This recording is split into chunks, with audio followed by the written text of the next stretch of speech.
Hey ARW friends, I'm here with you for a late night craft. We are going to do some art with some what's called bleeding tissue paper. So I have here some supplies. I have a whole lot of tissue paper. This was a multi-pack that happened to come with squares, and it came with circles, and it also came with triangles.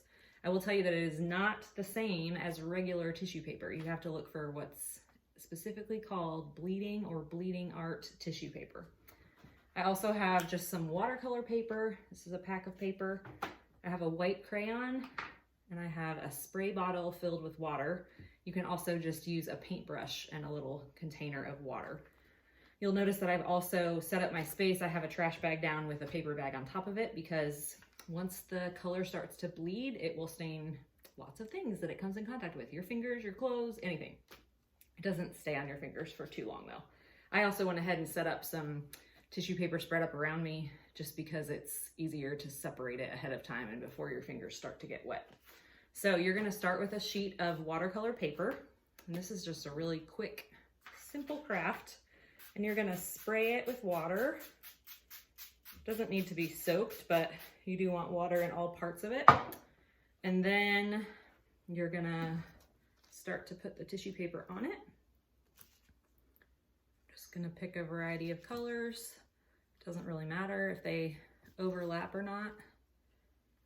It'll look pretty fun if they do, probably. Could look ugly, who knows? So let's see here. I'll put some circles on there just to see what it does. If I don't leave space, you won't really be able to tell that it was a circle anyway.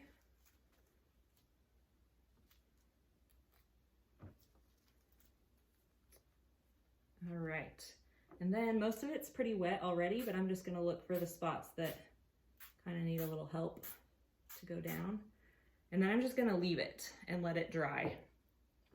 For the second one, I'm gonna take another sheet of watercolor paper, and I'm gonna take my white crayon, and many of you might have done this with Easter eggs.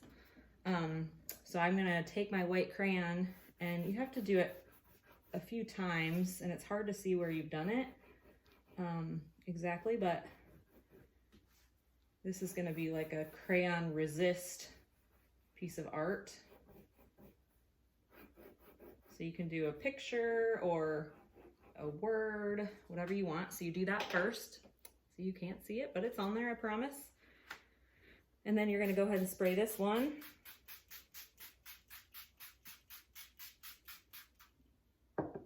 And then you're gonna do the same thing. I do think that it's probably key on this one to make sure that as much of the paper is covered as possible, just because then you'll be sure that you can see the word or whatever you drew underneath.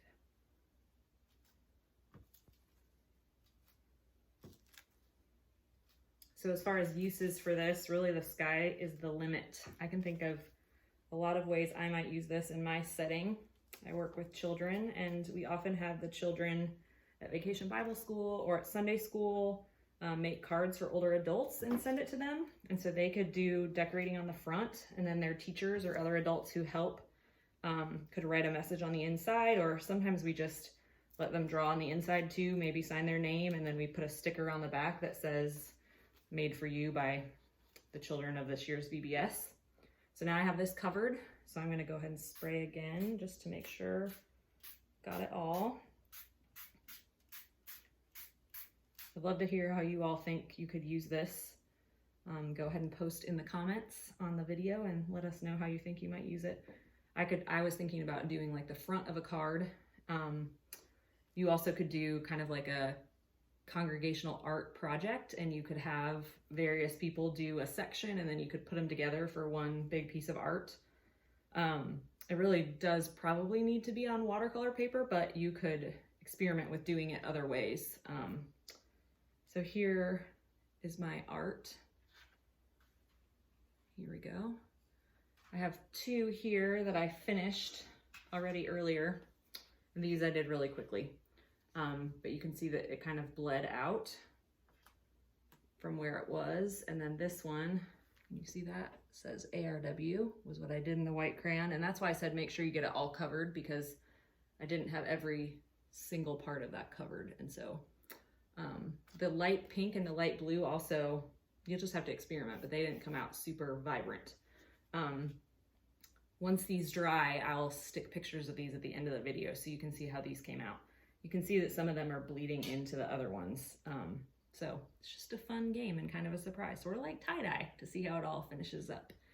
Anyway, it's so good to be with you all. I wish we could be together all in person, but already looking forward to next year and doing all the fun things that we do at ARW together. Have a good one.